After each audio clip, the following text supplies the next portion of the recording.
निश्चित तौर पे जो हम लोगों के नाव पे बैठेगा, जो हम लोग से दोस्ती करेगा, उन जल्दी मंजिल को प्राप्त करेगा। और जो लोग हमारे नाव पे नहीं बैठेगा उनको फ्लोर टेस्ट होगा। यहाँ पे भी बहुत सारा खेला होना है। प्लस समय में 12 तारीख को भी सरकार को बहुमत साबित करना और बहुत कठिन है, क्योंकि आपस में भारतीय जनता पार्टी जेडीयू आपस में लड़ रहे हैं। आपने देखा जब तक मुरट्ठा नहीं खुलेगा तब तक समझिए लड़ाई जारी रहेगा। मुरट्ठा खुल जाएगा तो हम मानते हैं कि लड़ाई। अभिजीत कुमार श्रीवास्तव और आप देख रहे हैं तिरहुत नाव। वीआईपी सुप्रीमो मुकेश सहनी ने कह दिया है कि बिहार में अभी खेला होना बाकी है। भाजपा और जदयू में टकरार जारी है। सम्राट चौधरी ने भी अभी तक अपना मुरैठा नहीं खोला है, और जब तक वे अपना मुरैठा नहीं खोलते हैं तब तक सब कुछ ठीक ठाक नहीं है। बता दें कि शनिवार को निषाद संघर्ष मोर्चा की ओर से मुजफ्फरपुर क्लब मैदान में निषाद स्वाभिमान रैली आयोजित की गई थी, जिसमें मुख्य अतिथि के तौर पर मुकेश सहनी शामिल हुए थे। उन्होंने पत्रकारों से बात करते हुए कहा कि जो लोग हमारे नाव पर सवारी नहीं करेंगे उन्हें मंजिल नहीं मिलेगी, और जो लोग हमारे नाव पर सवारी करेंगे उन्हें मंजिल जल्द मिलेगी। और भी बहुत सारी बातों को वीआईपी सुप्रीमो मुकेश सहनी ने कहा है। तो आइए पहले आपको हम सुनाते हैं कि मुकेश सहनी ने क्या कुछ कहा है। निश्चित तौर पे आज जो समाज के जुट करके समाज को हक अधिकार के लिए लड़ाई लड़ने के लिए यहाँ जो आज सम्मेलन किया गया है निषाद संघर्ष मोर्चा के तहत, और सभी पार्टी सभी वर्ग के लोग खास करके निषाद समाज के साथ चाहे किसी भी दल में हो, लेकिन यहाँ पे मंच पर आके सभी लोगों ने एक सुर से सभी लोगों ने कहा कि आने वाले समय में मजबूती से अपने समाज को हक अधिकार दिलाने के लिए संघर्ष करेंगे, लड़ाई लड़ेंगे। और ये लड़ाई हमारे वर्षों से हम लोग सब मिलकर ही लड़ाई लड़ते रहे कि निषाद समाज के जब बंगाल में निषाद को आरक्षण है, जब दिल्ली में आरक्षण है, तो बिहार या उत्तर प्रदेश में क्यों ना हो, इसके लिए लड़ाई लड़ रहे हैं। अपना हम लोग अपनी पॉलिटिकल पार्टी भी बना लिए हैं। आज आने वाला समय में मजबूती से हम लोग 2024 का चुनाव लड़ेंगे। आज समाज निषाद समाज का हर एक निषाद का बेटा वो मानने लगा है कि आने वाला समय में निषाद का अगर कल्याण होगा तो वीआईपी पार्टी के द्वारा होगा। वीआईपी पार्टी कल तक निषाद का बेटा एक टिकट मांगने के लिए बवाते रहता था, पूरी ज़िंदगी बिता देता था, एक टिकट नसीब नहीं होता था। आज निषाद का बेटा टिकट मांगता नहीं, टिकट बांटता है। हर जाति धर्म को लोगों को टिकट बांटते हैं। तो ये पहचान हम लोगों ने सभी लोगों ने मिलकर, आज वीरेंद्र जी है, रंजीत जी है, सभी लोगों ने हम लोग मिलकर पिछले 6-7 सालों से लगातार संघर्ष करके इस मुकाम तक बनाए, पार्टी बनाए, और आने वाले समय में लड़ाई लड़ा जा रहा है। और निश्चित तौर पर 2024 का जो चुनाव होगा उसमें निर्णायक भूमिका में निषाद समाज पूरे बिहार में, यूपी में, झारखंड में होगा।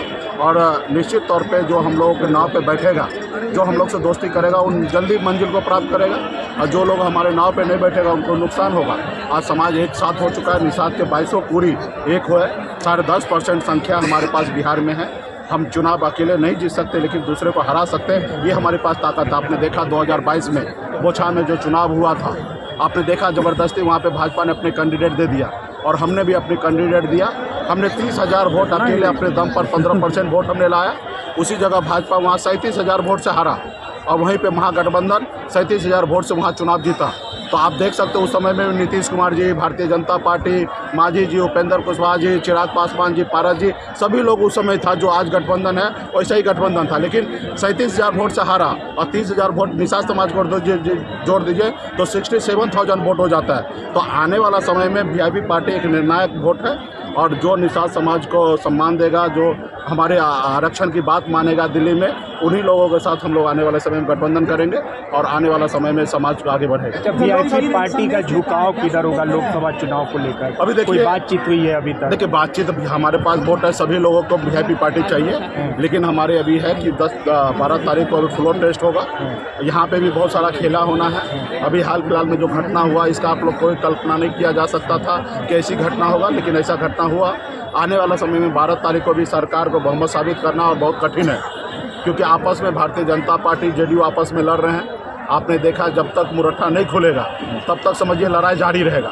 मुरट्ठा खुल जाएगा तो हम मानते हैं कि लड़ाई खत्म होगा, लेकिन एक तरफ मुरट्ठा बांध के, और आज भी उनका एक ही संकल्प है, जब तक नीतीश जी को हटाएंगे नहीं तब तक हम चैन से बैठेंगे नहीं। तो लड़ाई बहुत है।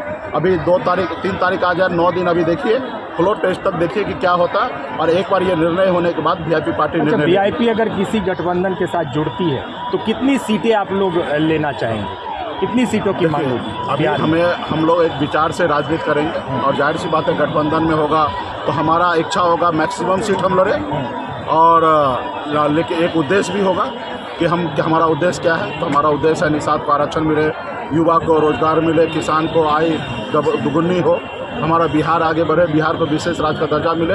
तो बहुत सारे चीज़ को पहलू को सोचते हुए हम लोग डिसीजन लेंगे, मैक्सिमम सीट पर लड़ने का कोशिश करेंगे। वो गठबंधन पे प्लेटफॉर्म पे ये सारी चीज़ तय होता है, लेकिन आने वाला समय में निषाद समाज जो है निर्णायक होगा। अच्छा, ये देखिए प्रत्याशी जो है स्थानीय मुद्दा रहेगा लोकसभा चुनाव में। देखिए प्रत्याशी कोई भी हर पार्टी के लिए एक चुनौती होता है, और स्थानीय प्रत्याशी जो होता है वो बहुत मजबूत होता है और ज़्यादा काम का होता है, क्योंकि उनको पता होता है कि अगल बगल के क्षेत्र कौन है, कौन बूथ किधर है, कौन पंचायत किधर है। तो स्थानीय कैंडिडेट हर पार्टी के लिए अच्छा होता है, लेकिन कभी कभी ऐसा समीकरण नहीं होता, आपके पास अच्छे कैंडिडेट नहीं है तो आप बाहर से ले आइए। जैसे पिछली बार हमारे पास पार्टी के राष्ट्रीय उपाध्यक्ष था राजभूषण चौधरी, और हमारे पास उतना मजबूत दमखम बलल, क्योंकि लोकसभा चुनाव तो दमखम से लड़ा जाता है, सिर्फ नाम के लिए नहीं लड़ा जाता है। तो ऐसे फिगर भी होना चाहिए। तो पिछली बार ऐसा हुआ था, नहीं था कैंडिडेट हमारे पास, तो हमने बेगूसराय से लाया था। अभी हम लोग कोशिश करेंगे कि हमारे स्थानीय यहाँ पे जो मजबूत होगा, दमखम लगाएगा, पार्टी पे आस्था विश्वास होगा, पार्टी के साथ चलने वाला होगा, हम लोग चाहेंगे कि उसके ऊपर दाव लगाए। और निश्चित तौर पे दाव स्थानीय लोग पे लगाने से पार्टी को हमेशा फ़ायदा होता है, चुनाव जीतने में आसान होता है। तो हमारा भी निर्णय यही होगा कि स्थानीय लोगों को चुनाव लड़ा जाए। लेकिन राजनीति है, कब क्या होगा सारे चीज़ें होता है।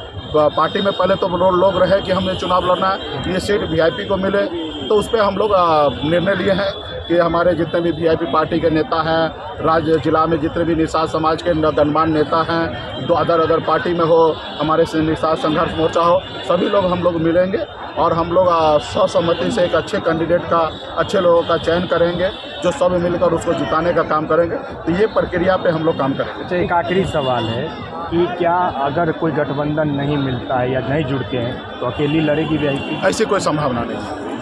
आपके नाव पर चढ़ के सब पार लग जाते हैं और उसके बाद दूसरे पार्टी में सर चल जाते हैं। अब देखिए, देश में अभी लोकतंत्र खतरे में है, वो लोग नहीं जाते हैं, जो लेके जाते वो भी गुनहगार है। एक आदमी गोली मारता है और एक आदमी गोली मारने के लिए ऑर्डर करता है, तो गुनहगार उतना ही वो भी है। तो देश में अभी बाजारीकरण हो रहा है, विधायक और सांसद को खरीदा जा रहा है। आज देखिए, बड़े पार्टी, कांग्रेस जैसी पार्टी, 150 साल पुरानी पार्टी, अपने विधायक को जमा करके हैदराबाद पहुंचा रहा है, क्योंकि उनके अपने विधायक पे भरोसा है। लेकिन क्या करे, दुश्मन जो है वो 100 करोड़ रुपया दे दे, 200 करोड़ रुपया दे दे, क्यों नहीं बिकेगा। महाराष्ट्र में शिवसेना इतने बड़े पार्टी, इतने विचार की पार्टी, जो आज वहाँ के शिंदे जो सीएम बने, वो पहले कभी रिक्शा चालक बनाया, मंत्री बनाया, लेकिन वो लोभ लालच में ईडी का डर से वो भाजपा के साथ चले गए। तो अभी लोकतंत्र खतरे में है, इसके लिए हम सभी को प्रयास करना चाहिए। निश्चित तौर पे जो विधायक ऐसे करते हैं या जो लोग ऐसे करेंगे उसका ज़्यादा उम्र नहीं होगा। अभी जो लोग ऐसा किए हैं उनको 2025 में पहले विधायक तो बनने दीजिए, फिर देखेंगे उनको। लोकतंत्र बचाने में खड़े होंगे। निश्चित तौर पर लोकतंत्र बचाने के लिए खड़े हैं। धन्यवाद।